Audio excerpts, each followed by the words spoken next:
在当今的非洲，埃及敢称第一，那么无人称第二。即使在中东地区，埃及的军事实力也能排得上号。在2022年全球军事实力排行榜中，埃及排名12，在国际上经常亮相的土耳其才排名13，老对手以色列也才排到了18名。而埃及之所以能排名那么靠前，最大的原因就是人多。埃及军队海陆空总兵力45万人，其中陆军32万，海军2万，空军3万，防空军8万，另有国民警卫队6万人，边防军1.4万人，公安部队6万人，海岸警卫队7000人，预备役部队25万左右。在战时条件下，埃及可以投入70万大军作战，这个数据放在中东可谓是独树一帜。当然，现在战争已经不是人多力量大的年代，除了人多这个优势，埃及的武器装备也很先进。其中，埃及陆军总兵力32万人，装备各种坦克4400余辆，其中1130辆为第3代主战坦克 M1A1， 各种战车5000多辆，各种口径火炮4000多门，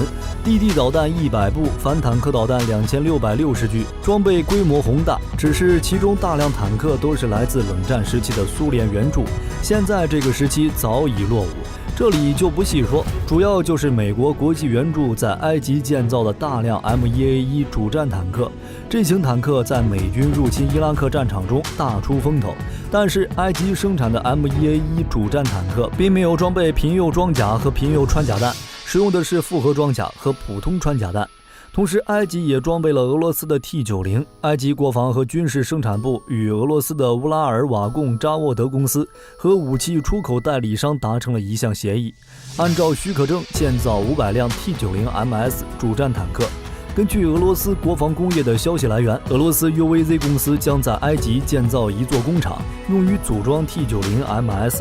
整体来看，埃及的地面装甲部队相当庞大，各项武器都有所配备，放在几年前都是非洲地区无可撼动的地位。埃及军队在非洲数十个国家中都是相对比较尖端的，从结构构成和武器装备的先进程度来看，可以说是一支具备完善建制、拥有一定地面突击力量、一定空中支援力量的。不过最有趣的还是其海军和空军，因为埃及的地理位置十分重要，对于海军的发展尤其重视。近些年来的一系列军购交易让其直接跻身北非乃至中东地区最强大的海军力量。现如今的埃及海军可以用暴发户这个词来形容。意法、美德等多个海军强国的武器装备，上到满载排水量超过2万吨的西北风级两栖攻击舰，下到单价超过3亿美元、满载吨位仅600吨的美制伊扎特级导弹艇。目前埃及海军装备呈现2个特点，一个是二手军舰数量较多，例如4艘穆巴拉克级护卫舰原美国海军佩里级护卫舰，2艘达姆亚特级护卫舰原美国海军诺克斯级护卫舰，2艘青年埃及级护卫舰原韩国海军浦项级护卫舰，2艘苏伊士级轻型护卫舰原西班牙海军侦察级护卫舰。埃及海军另一个特点是海军装备万国牌，当然这与其大量装备的二手舰艇也有一定关系，但是想成为一支强大的海军，自然不能让旗下服役的舰艇来源复杂，这样在战争期间是非常致命的。于是埃及海军将目光投向了地中海对岸的法国。于是除了2艘西北风级的两栖攻击舰，埃及海军还向法国购买了4艘的追风2500型护卫舰以及1艘 Frame 型护卫舰。具体细节是在2015年2月，埃及海军与法方签订合同，购买原准备给法国海军的 Frame 型2号舰第651诺曼底号护卫舰，并很快在2015年6月转交埃及海军，被命名为 FFG1001万岁埃及号护卫舰。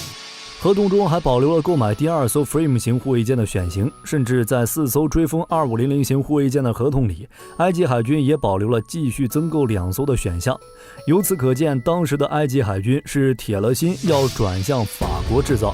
只是由于法国与埃及的关系急剧恶化，另一方面，法国交付埃及海军的 Frame 型护卫舰不仅单价高达9.5亿欧元，而且在防空导弹垂发单元数量也较法国自用版有所减少。种种原因导致埃及海军直接将第2艘和第3艘 Frame 型护卫舰转向意大利购买，而且买的也是本来要在意大利海军服役的 Frame 型护卫舰，单价据说只有8亿欧元。原本可能继续采购追风级护卫舰的埃及海军将目光投向了德国。在2019年，埃及已经正式与德国签订了6艘 Mako A200EN 型护卫舰的合同，这6艘 Mako 护卫舰也将成为地中海最强 Mako。在潜艇方面，原来埃及海军几乎全为苏式老旧舰艇 R 级潜艇，但在2020年，埃及海军要更新自己的海军部队。目前，埃及海军已经有4艘德制209型1400级潜艇，还有法国的幼鱼级 S26T 常规潜艇和俄罗斯基洛级。除此之外，埃及海军还有中东屈指可数的战略兵力投送能力，海军陆战队达到了4000人。其空军实力也不错，以装备集邮式采购闻名于世。目前，埃及空军装备有来自美国、俄罗斯、法国等国的40余款军用飞机。埃及在空中装备的军用飞机数量在1000架左右，其中包括有250余架战斗机和300余架直升机。值得一提的是，埃及的军事装备不仅仅是规模大，质量水平也不错。像空军里面有大名鼎鼎的 F-16， 有阵风战斗机，还有米格 29M， 可以说是集齐了美俄欧3大体系的先进战机。侦察机、电子战机、空中预警机也是应有尽有。值得一提的是，埃及装备 F-16 战机数量为世界上第4多的国家，仅次于美国、以色列和土耳其。并且由于埃及政府的重视交通，他们现在拥有26个军用机场、7个军民两用机场、20处2线机场、1条高速公路机场。战时，埃及的空中调度状态是非常可以的。关于埃及空军火力军之前专门做过一期视频，各位感兴趣的可以去看看，这里就不多说了。咱们这里来聊聊埃及如何指挥这些战机。众所周知，不同国家的军用飞机配备的通信和数据链系统互不相通，且兼容难度很大，特别是东西方阵营的飞机，系统完全不同。如果某个国家同时装备了来自东西方阵营的作战飞机，那么战时统一指挥将会成为大问题。就比如同时装备幻影2000、阵风、米格 29M2、苏 35S 和 F-16 的埃及空军，法系机和美系机还好，毕竟都是北约系统内的，数据链都是相通的。比如幻影2000、阵风和 F-16配备的都是 Link 16数据链系统，兼容没有任何问题。同样使用 Link 16数据链系统的埃及空军 E2C 鹰眼预警机可以统一指挥，但是对于俄罗斯制造的米格 29M2 和苏 35SE，埃及空军的 E2C 可就没办法了。于是埃及自主研制一套兼容不同系统作战飞机的自动化联合防空指挥系统，这套名为 RACE-2 的系统于2018年引入埃及空军，目前正在使用中。RACE-2 解决不同系统作战飞机联合作战难题的办法是将指挥系统打造为一个数据集散中心，通过安装在作战飞机上的信息终端将数据收集到 RACE-2 系统中，然后由 RACE-2 系统进行处理后再分发给各作战终端。指挥系统相当于一个交换站，借助这个交换站即可以实现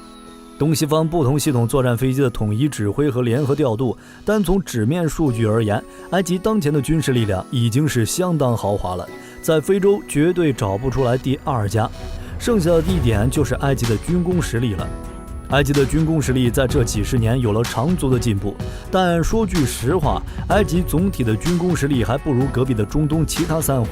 但是对埃及而言，军工并不重要。埃及地处中东，又是美英的盟友，即便没有什么军工体系，也能获得优质先进武器。最后还有一个地方不能不提，那就是苏伊士运河。这条全世界最为繁忙的水道，每年都会给埃及带来大量的收入和商机，比如过路费、港口停靠、货物中转、航运服务等等。